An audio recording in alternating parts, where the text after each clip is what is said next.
Es un tema polémico el del fallo de la Suprema Corte de Justicia de los Estados Unidos cuando habla del factor racial, que tiene una nueva interpretación para la Suprema Corte. En academias militares, la raza sí será un factor a considerar en los procesos de admisión.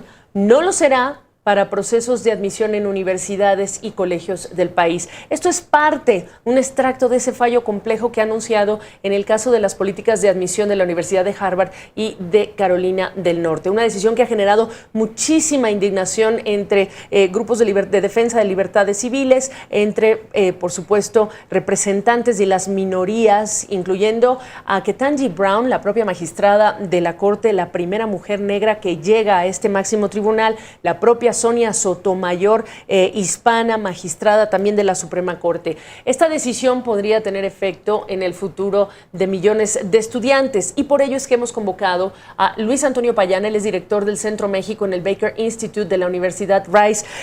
¿Cómo estás, Luis Antonio? Primero, pues una primera, digamos, interpretación de tu parte de este fallo y de lo que se dijo para argumentar este fallo. Bueno, mira, dos cosas. La primera es que este tipo de admisiones, es decir, la consideración del grupo étnico, la raza específicamente, como parte del paquete completo de un estudiante para su admisión, la asignación de ciertos asientos o ciertos lugares, ciertos puestos para estudiantes de minorías, ha sido una práctica ya durante muchísimos años, pero también ha sido un objetivo, un blanco de los conservadores en los Estados Unidos, que a poco logrado finalmente derribar esta manera de decidir la admisión de los estudiantes. Esto va a tener enormes efectos sobre muchísimos hispanos, afroamericanos y otros grupos en los Estados Unidos que se habían beneficiado finalmente de este tipo de acciones afirmativas que se habían implementado a lo largo y ancho del país. Los argumentos que esta vez fueron exitosos son obviamente la 14 enmienda, la protección igualitaria de todas las leyes y, por supuesto, la no discriminación basada en la acta o la ley de los derechos de 1964. Estos argumentos tuvieron definitivamente fuerza ante los 6 conservadores y hoy este no puede ser un criterio para admitir estudiantes en las universidades públicas de los Estados Unidos, ni las privadas tampoco, como es el caso de Harvard.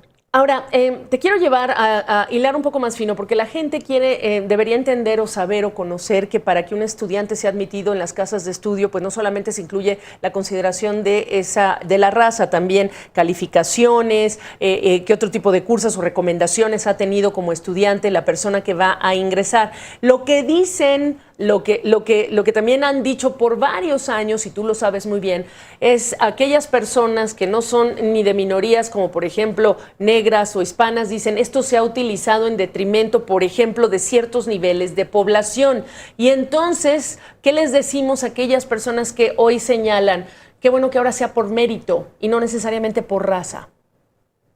Mira, la realidad es que el racismo y la exclusión estructural que ha habido en Estados Unidos durante prácticamente toda la historia de la nación han llevado a que las minorías vivan en circunstancias en las cuales no es tan fácil acumular los méritos que se supone que uno debe tener cuando ingresa a una universidad.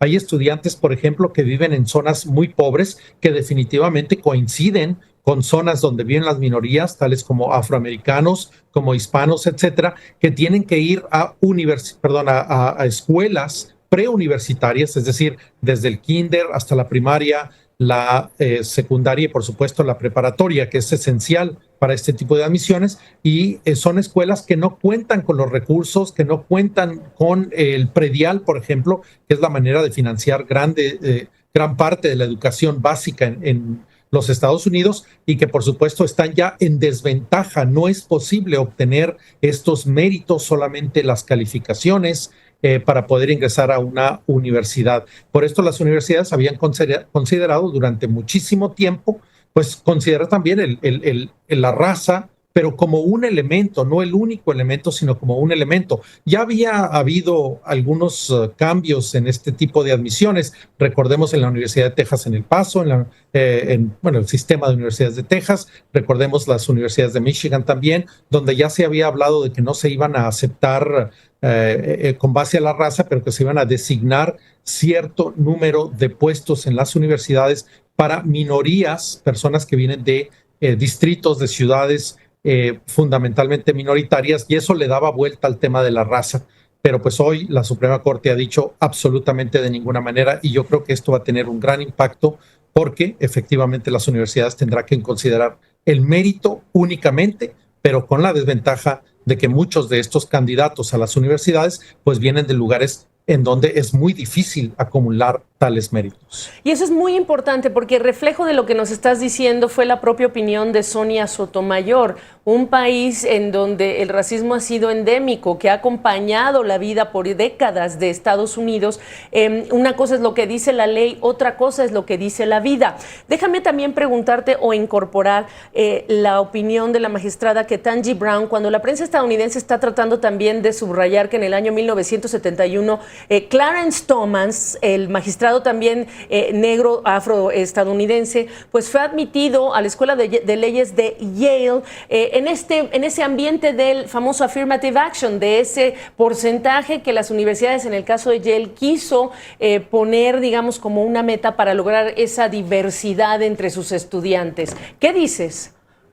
Bueno, esa es la gran paradoja de Clarence Thomas, efectivamente, que él es un beneficiario, claramente una persona que viene de unos antecedentes socioeconómicos bastante desventajosos y que se benefició precisamente de uno de esos puestos designados para minorías, y hoy efectivamente pues presenta un argumento muy largo, por cierto, durante las presentaciones de la Corte en contra de el uso de la raza precisamente para seleccionar a ciertos individuos que puedan ingresar a las escuelas. Esto siempre ha sido una paradoja, es un magistrado de la Suprema Corte que ha sido excesivamente conservador, que ha sido muy crítico de este tipo de políticas públicas, aunque evidentemente pues ha sido un beneficiado. Y esa es la paradoja. El problema que tienen hoy los liberales o las personas que pudieran estar a favor de este tipo de acciones afirmativas es que no han hecho su tarea. Evidentemente, la Suprema Corte la han ido capturando poco a poco a lo largo de las últimas décadas, desde los 1980 los conservadores, y hoy terminamos con una sólida mayoría de 6 personas en contra y 3 personas a favor. Yo creo que ese ha sido un gran descuido de las personas a favor de este tipo de acciones, y pues hoy van a tener que pagar ese precio porque seguramente estas cosas no cambian de la noche a la mañana, pero hoy por hoy las universidades que tienen estos procesos muy ocultos, realmente no sabemos bien cuáles son los procesos de admisión, son un gran secreto en las universidades. Yo mismo trabajo en una universidad y los propios docentes de la universidad no sabemos cuál es el proceso de admisión, pero se sabe que este es parte del proceso. Pues hoy eso tendrá que ser totalmente sacado de las consideraciones de quienes revisan las solicitudes de los potenciales candidatos. Y transparentado también, preguntarte por último, en ese call to action de lo que hay que hacer, evidentemente está la vía legal, ¿no? La quiero dejar de lado porque lo que me interesa es, ya hablaste de los efectos, los riesgos de estos posibles efectos perniciosos para quienes quieran buscar pues la educación superior en las universidades y que provengan de minorías negra, latina, hispana. ¿Qué hay que hacer?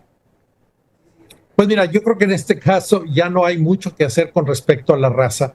En este momento todos los esfuerzos tendrán que verterse hacia tratar de buscar los recursos para que las escuelas que se ubican en áreas en plena desventaja, en los grandes centros urbanos del país, en las grandes ciudades, en donde no hay suficientes recursos para darles a los jóvenes, a los niños y a los jóvenes la educación para acumular los méritos que van a estar buscando las universidades en la revisión de las solicitudes, pues ahí va a estar la labor, ahí va a estar el trabajo. El activismo ahora se voltea o debe voltear más bien al activismo socioeconómico y las desventajas estructurales que van a acompañar a muchos de esos candidatos a lo largo del proceso. Por el lado de la raza, de tratar de insertar esto como un nuevo proceso legal en una ventaja ya en el último paso para entrar a la universidad, me parece que pues ya quedó definitivamente cerrado con esta determinación, este fallo de la Suprema Corte.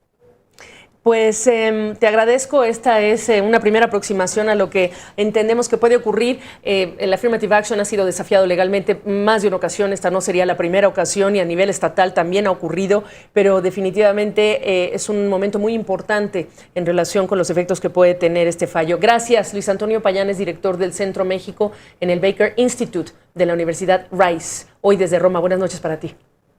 Buenas noches.